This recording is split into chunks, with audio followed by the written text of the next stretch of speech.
మహారాజా, ఈ రోజు మీ ఇద్దరు ఈ సాధారణమైన ఆహారాన్ని తినకూడదు. ఇవాళ మీకోసం నేను ప్రత్యేకంగా కాకరకాయతో పులావ్ తయారు చేశాను. మహారాణి తిరుమలమ్మ, ఈరోజు ఇంకేమైనా వడ్డించవచ్చునుగా? లేదు, నేను కాకరకాయ పులావే తింటాను. నాకు చాలా ఇష్టం. ఇదిగోండి మహారాజా, సేవించండి. చాలు చాలు. తినండి తినండి మహారాజా. అదంతా విని మూడవ వ్యక్తి నిరాశ చెందాడు.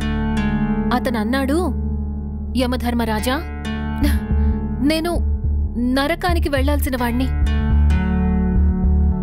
నేను అత్యంత దరిద్రుణ్ణి.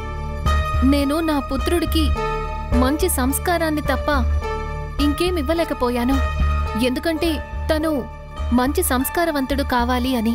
ఈకిప్పుడు నువ్వు చెప్పు, యమధర్మరాజు స్వర్గానికి ఎవరిని పంపించాలి?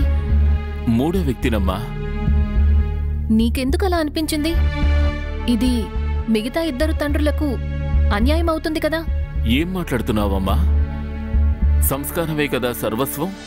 సంస్కారం ఉంటేనే కదా ఆ బాలకుడు తన జీవితంలో ఏమైనా సాధించగలుగుతాడు. నువ్వు ధనమిచ్చినా ఏమిచ్చినా సంస్కారం లేకుంటే అవన్నీ నిష్ప్రయోజనమే. ఇది వింటుంటే సంతోషంగా ఉంది. నువ్వు చేతులు కాళ్ళు కడుక్కొని భోజనాన్ని సేవిస్తున్నావు. నీకెవరు నేర్పించారు నువ్వు చేతులు కాళ్ళు కడుక్కొని భోజనాన్ని సేవించాలి అని? నాన్నగారు నేర్పించారు. అలాగే ఇల్లంతా శుభ్రంగా ఉంచుకోవాలని ఎవరు నీకు నేర్పారు?